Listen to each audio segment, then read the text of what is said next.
Imagine this. Your job is to kill dragons,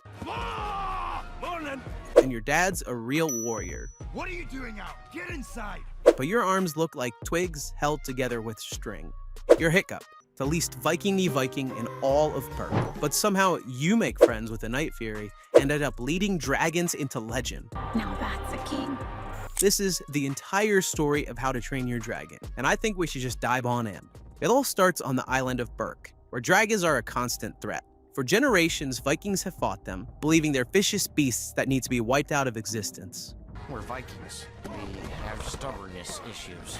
But in present-day Burke, there's a young Viking, if you could really call him that, Hiccup. Great name, I know, but it's not the worst. He's a scrawny, awkward teenager who really doesn't fit the Viking mold. He wants to be a dragon-slaying warrior like the others, but he's too small, too clumsy, and never taken seriously, especially by his father Stoic, the tribe's strong and traditional chief. During a raid, Hiccup tries to prove himself by secretly using one of his inventions, a cannon that fires bolas, which is just a fancy way of saying small cannonballs. To his surprise, it actually works. He shoots down a dragon, the mysterious and feared Night Fury, a creature no one's ever seen up close. We call it the Night Fury! Get down! No one believes him, but Hiccup sneaks out alone and finds it crashed in a secluded forest cove. When he goes to kill it, he doesn't see the furious beast everyone thought of. Instead, he sees fear. It's wounded, helpless, and he just can't bring himself to do it. So he cuts it free. But then something even weirder happens. The dragon doesn't attack him. It almost thanks him before rushing off into the trees. Back in Burke, Hiccup is forced into more dragon training with the other Viking teens, but Hiccup is hopeless. Anyway, this takes him back into the same cove he released the Night Fury in, and obviously he thought it would be long gone by now, but nope, it's still there, due to carrying an injury from being blasted with bolas. Hiccup tries to get closer to the animal, trying to see if he can help, and he notices it's the dragon's tail that's causing it problems. As they start to trust each other, the dragon shows Hiccup a neat little trick. It can retract its teeth on command. So, Hiccup calls him Toothless, which is actually a pretty good name now that I think about it. Slowly, Hiccup and Toothless start to understand each other. Hiccup brings him food, and eventually, Toothless lets Hiccup touch him. While he's trying to get to know the Wold Dragon, Hiccup secretly builds a tail fin and a harness, and eventually teaches Toothless to fly again. It only works when Hiccup rides him and controls the fin manually, meaning they can only fly as a team. Oh my, it's working! During their flights, Hiccup sees dragons in a new way, not as monsters, but intelligent, emotional, and misunderstood creatures. He brings this knowledge into training without telling anyone. Instead of fighting dragons, he learns to calm them using what he's seen with Toothless. Other teens are stunned by his sudden skills and his reputation grows, but so does the suspicion from Astrid, who also happens to be Hiccup's big crush. Thing is though, she isn't stupid. She knows something isn't quite adding up. Eventually, Astrid follows Hiccup and discovers Toothless. At first, she's furious because keeping a dragon is dangerous and completely against Viking law. But after Toothless takes them both on a magical flight through the clouds, her perspective shifts. And who could blame her? I'd 100% fold if I got to ride on a dragon too. All right, I admit it. This is pretty cool. On this flight, though, they stumble across the dragon's nest, and that's where things start to really change. They see that dragons are being forced to feed a massive, terrifying beast called the Red Death. So what that means is, the dragons that have raided Burke before aren't doing it because they're evil, they're doing it to survive because if they don't provide for the beast, they get eaten themselves. All right, bud, we gotta get out of here. Now. After finding out the truth, Astrid wants to head back to the tribe and tell them, but Hiccup doesn't want to put Toothless in danger. He knows that if the tribe finds out about him, they'll likely kill him. So Astrid gives up and decides to keep the secret for now. I mean, like I said before, she's not stupid. She fully understands why Hiccup doesn't want to spill the beans. But when their final training test arrives, the secret is going to have to come out sooner or later, because Hiccup is tasked with killing a monstrous nightmare dragon in front of the entire village. Obviously, he drops his weapon and tries to show his friends and family that dragons aren't dangerous, but the dragon he's facing panics and attacks him. Luckily, though, Toothless rushes in and saves his friend, fighting off his fellow dragon. But it's not good enough. The Vikings still capture Toothless, and no matter what Hiccup says, Stoic won't listen. He's so angry at his son for siding with the enemy, and after hearing that only a dragon can find the nest, Stoic takes Toothless to lead his warriors into battle against his own kind as a prisoner. Set sail! We head for Helheim's gate. Hiccup is totally defeated. His dad doesn't listen, and his best friend has been whisked away and is being low-key tortured. But Astrid reminds him why he saves Toothless. Because of the same fear the tribe feels deep down when they see dragons. So, Hiccup rallies the other teens and teaches them how to fly the training dragons and takes off to save Burke. At the nest, Stoic's crew attacks, waking the Red Death. The monster breaks free and turns on the Vikings, destroying their ships and leaving them trapped. Just when all hope seems lost, Hiccup and the teens arrive, flying in like a swarm of dragon riders.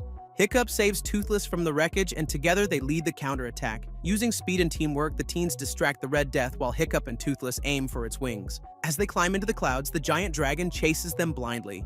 Hiccup triggers one last blast. Toothless fires directly into its mouth, igniting its flammable breath, bringing the evil creature crashing down. But Hiccup doesn't escape unscathed. During the blast, he's thrown off and disappears in the smoke. When the dust settles, Stoic finds Toothless alive, but no sign of his son. Then the dragon opens his wings, revealing Hiccup unconscious but alive, protected by Toothless's body. Hiccup wakes days later to find he's lost part of his leg, now replaced with a metal prosthetic, just like his dragon best friend. Well, okay, it was Toothless's tale, but you know what I mean. It's not in vain, though, as dragons now live peacefully with the Vikings. Stoic finally understands his son, and Hiccup is becoming the man he's always dreamed of being, with one heck of a best friend to boot.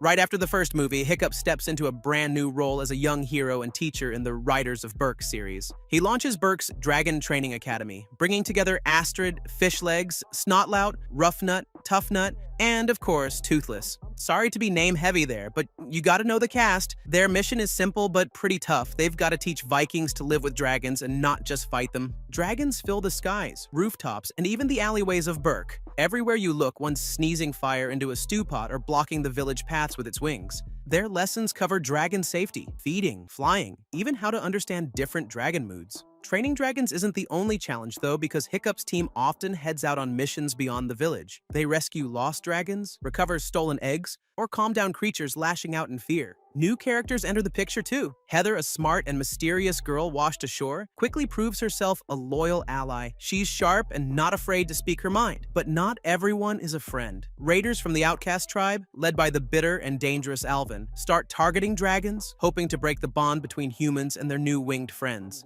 As the series goes on, the riders grow alongside their dragons, and the rest of Burke see that dragons really aren't all that bad. And the kids of Burke today grow up not wanting to kill dragons, but wanting to ride them. It's a pretty fun series, but think of it more as filler, and as a palace where we can watch Hiccup and Toothless blossom into real buddies, as well as Astrid and co becoming skilled riders. Just after Riders of Burke, the Dragon Academy steps into the big leagues and now fully in charge. Hiccup and his friends create an official Dragon Council to guide everything dragon-related in Burke. They form the A-Team to train, protect, and lead, keeping dragons and villagers working side by side. This new life for our heroes runs pretty fast because the dragons for them to keep watch over are everywhere, and the village has to adapt pretty swift if things are gonna swing in Hiccup's in the gang's favor. But they end up building peace that seems to last. That is, until Viggo Grimborn rears his ugly head. A clever and dangerous Viking who doesn't just hate dragons, he uses them. He brainwashes them, manipulates them, and sets traps to split them from their riders.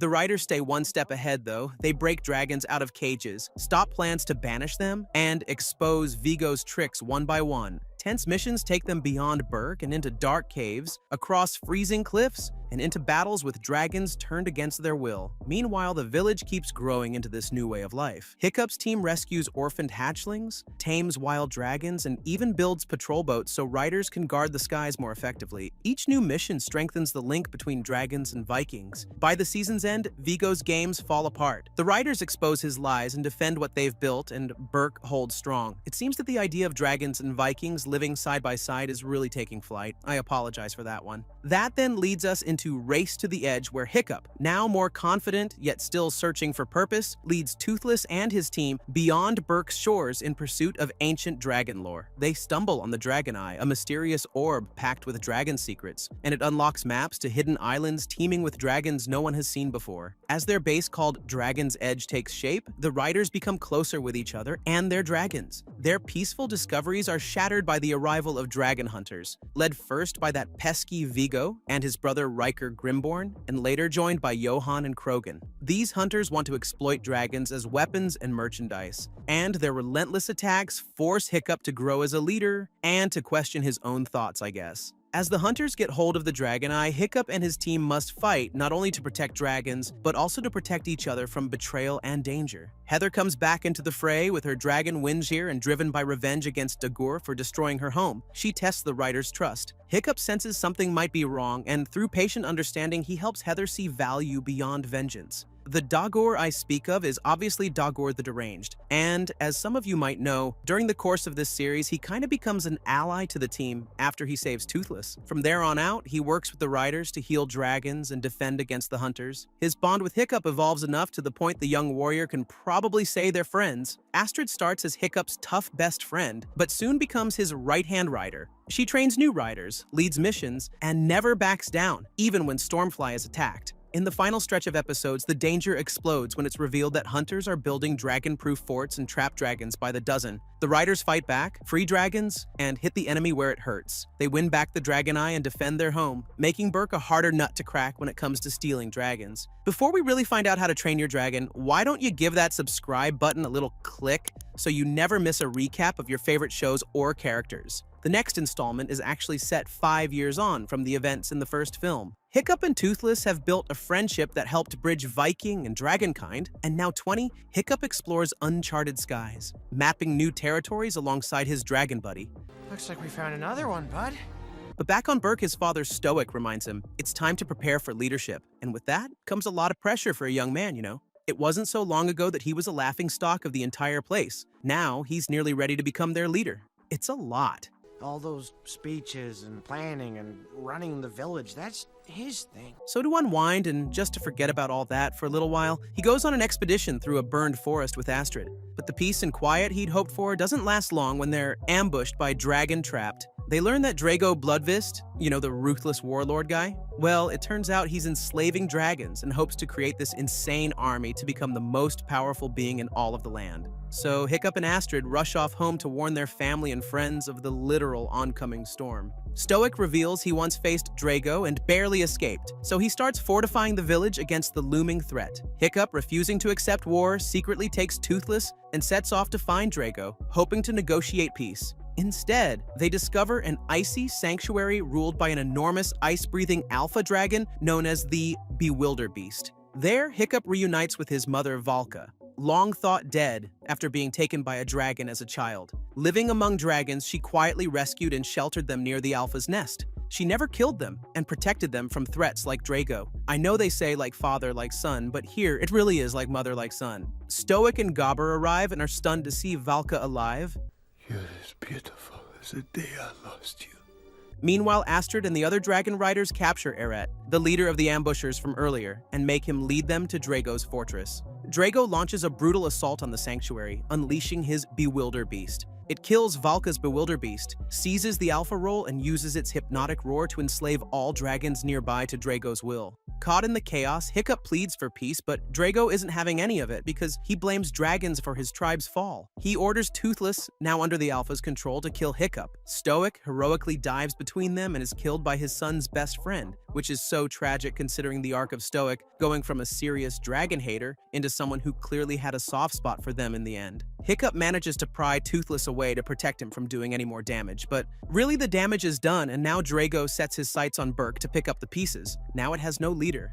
At Stoic's funeral, the villagers mourn the fallen chief. Hiccup, his mother, and friends pledge to defend Burke together. He learns Astrid and the dragon riders train on baby dragons that resist the Bewilder Beast control. They're babies! They don't listen to anyone! So, Hiccup launches a desperate counterattack on Drago's forces as they attack Burke. Inside Drago's ship, Hiccup frees Toothless from the Alpha's influence completely, and thanks to this, Toothless unlocks an alpha mode of his own. He starts glowing and breaks the spell on Drago's Bewilder Beast, allowing the dragons to regain their senses as they begin fighting back against Drago. Toothless lands a final devastating blast to the Alpha's tusk, forcing it and Drago to retreat into the sea. With the threat gone, Burke is finally safe and Hiccup is formally named Burke's new chief. Valka decides to stay, ready to help raise and protect Dragonkind with her son at her side. Toothless is acknowledged as the alpha of all dragons of Burke. The village begins rebuilding, now stronger than ever. With dragons, Hiccup stands confident that Burke can face any future challenge. I guess we're gonna have to see about that.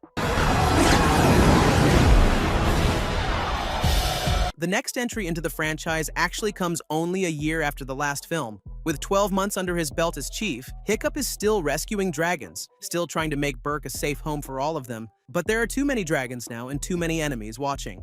You're just asking for trouble. Dragon hunters are closing in, and Hiccup knows it's only a matter of time before Burke is attacked again. You'd think these hunters would realize that dragons are actually a force for good by now. Hiccup remembers his father's old stories about a hidden place at the edge of the world, a secret land where dragons could live safely, far away from humans. So he decides to try and find it, but someone else is looking for it too, Grimmel the Grizzly, a cold and ruthless dragon killer who wiped out nearly every Night Fury. And now he wants Toothless. To trap him, Grimmel captures a rare white dragon, a Light Fury, planning to use her as bait. So you're really gonna try and catch my boy Toothless by using a girl as bait? I mean, I'd probably fall for it, I can't lie. Toothless and Stormfly, who's Astrid's dragon, stumble upon the Light Fury in the forest and try to approach her, but she bolts the moment she sees others. Hiccup later finds one of Grimmel's trap sites, confirming his worst fear, that the man hunting Toothless is already close. Grimmel the Grizzly, famous back where I'm from. That night, Grimmel shows up in Burke, walks right into Hiccup's home, and warns him that he'll take Toothless like he took every other Night Fury. They try to trap him, but Grimmel sets fire to the village and escapes, leaving Burke to burn. Hiccup knows staying means more destruction, so he makes a tough decision. He leads everyone, dragons and Vikings alike, away from the only home they've ever known, hoping to find the hidden world before Grimmel finds them again. Along the way, they stop on a large island and decide to call it New Burke. It's not perfect, but it's safe for now. Say hello to New Burke! For now, being the important part of that sentence, Toothless keeps thinking about the Light Fury. He can't stop looking for her, but he still can't fly properly without Hiccup. Wanting to give him freedom, Hiccup builds a new tail fin that works without a rider. Toothless tries it out, and it works. He takes off alone, finds the Light Fury, and follows her deep into a glowing underground world filled with dragons. So it's real, the hidden world exists. Back over in New Burke, though, Valka spots Grimmel's war fleet heading toward the new settlement. Hiccup sends his riders to ambush them, but Roughnut gets captured and accidentally leads Grimmel straight to the others. Grimmel attacks fast, but Hiccup and Astrid follow the trail and find the hidden world. There, they see Toothless with the Light Fury, already welcomed as the new alpha by the wild dragons. Now that's a king. The place is exactly as Stoic told Hiccup, peaceful, beautiful, and completely untouched by human. For now, Hiccup knows they don't belong there, but it's too late because Grimmel has followed them. He traps Toothless and the Light Fury, using her life to force Toothless to surrender. Then he captures all of Burke's dragons and leaves. Hiccup can't let it end like this, so he and Astrid fly out in wingsuits to stop Grimmel's fleet. They leap onto his airships mid-flight, fighting their way to the cages. Hiccup frees the Light Fury. Stormfly helps release Toothless, but Grimmel shoots Toothless with a tranquilizer mid-air. As Toothless falls, Hiccup begs the Light Fury to help, so she dives through the sky and grabs Toothless just in time. Grimmel then tries to take Hiccup with him, but during the struggle, they both fall. Toothless wakes up and dives after Hiccup, catching him just before he hits the sea. But old Grimmel isn't so lucky. See? I knew you'd come around. Back on land, the dragons are safe again, but Hiccup knows it won't last. If dragons stay with humans, hunters like Grimmel will always chase them. So, with a heavy heart, he decides to set them free, including Toothless. Both friends have needed each other in different ways, but now all they need is to be strong for one another. They say their goodbyes as two leaders of their own kind and as heroes for all. Go, Toothless. Months pass and Hiccup and Astrid marry and begin rebuilding Burke. Life slowly returns to normal, but the dragons are gone. Those months turn into years, and now the pair have 2 children of their own. One day they sail out to the edge of the sea, to the spot where the hidden world begins, and in that crack to another world, Toothless and the Light Fury appear. And with them, 3 little nightlight cubs. Also, side note, the fact they're called nightlights might be the greatest thing ever. Let him come to you. Hiccup vows to his friend that the secret of dragons will be safe with him and New Burke, and that they'll guard the peace they all fought for and keep hope alive for a world where humans and dragons might fly together again. And that is where the How to Train Your Dragon story closes. And you know what's so good about the ending? Is that it could totally be real? I know it's not, but it could be. Maybe if we travel far enough, we'll find the hidden world and Toothless with his nightlight cubs. Or maybe not. But what's 100% certain is that I loved looking back on the tale of Toothless and his best friend Hiccup. I hope you did too. Let me know down below what you'd like to see me cover next, but for now, I'll catch you all later.